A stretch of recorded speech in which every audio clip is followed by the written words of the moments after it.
What's going on, Gemini? Welcome to your weekly forecast for the week of September 7th through the 13th of 2020.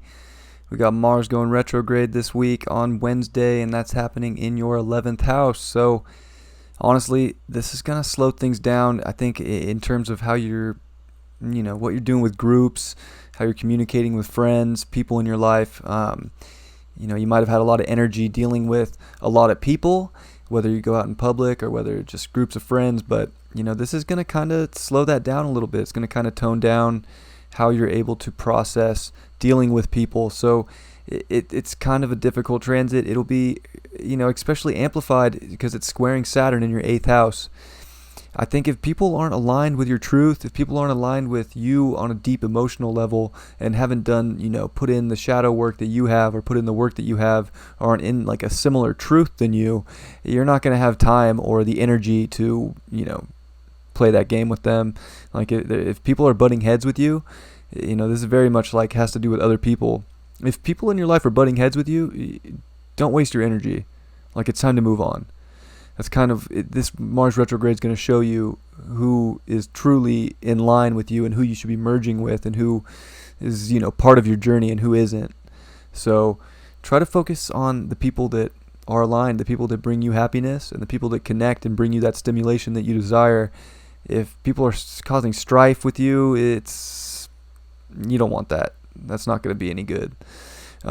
We do have Jupiter coming direct in your 8th house as well, so there's like a gift too. Like Jupiter's coming back online. Like Jupiter can promise a little more than he delivers, but at the same time with this 8th house transit and Jupiter being there, it is about if you go deep within yourself, there's a gift, and the gift is putting in that work to grow and to learn from the deeper aspects, whether it could be anything. It is the house of death and rebirth. It's the house of transformation.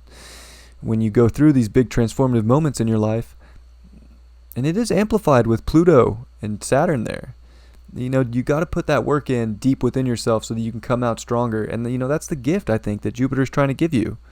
The sun in your 4th house is shining a light on your emotions in general. So there is a lot of stuff going on within you. I think, you're trying to nurture yourself and find what really is the foundation you want to build on. Well, the foundation is the deep truth within you, and Jupiter's here to help bring it out and amplify it as much as he can, even though his hands are a little tied behind his back with Saturn and Pluto there.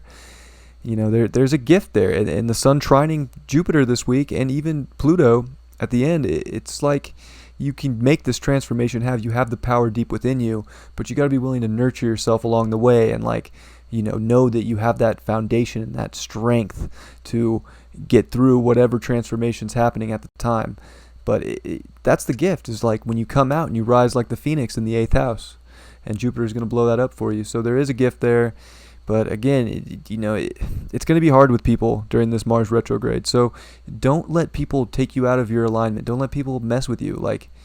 You got to stand up for yourself and put your energy into the people that align with you. And if they're not in a similar truth and they don't align with you and they're causing you troubles or trying to take you into their shadows, you're already dealing with your shadows. You don't need to deal with nobody else's unless you feel guided to, of course. But that's on you. And, otherwise, it's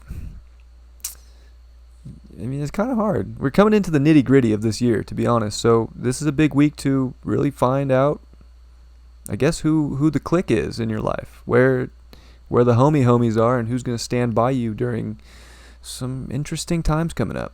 So, it's definitely build the foundation time, and it's time to kind of weed out the people that aren't aligning, and you'll find that there's truly somebody that's meant for you. Really a group of people that are meant for you. The Knight of Swords, upright. Yeah.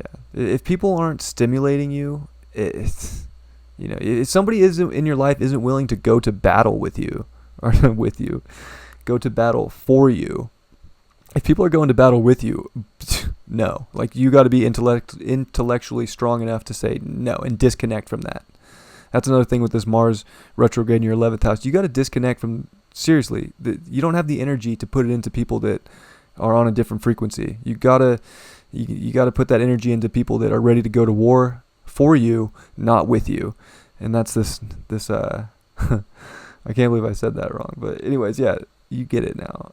Put the energy into the groups, the people that are going to go to war for you and not with you. Otherwise, it's just strife and they're trying to pull you into their shadows. You just focus on your shadows so you can rise up within yourself and find that deep strength and nurture yourself along the way.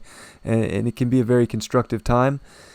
Jupiter is right there trying to show you that the darkness is actually where the light comes out of. So go through that door. I love you very much, Gemini. I'll catch you next time. Peace.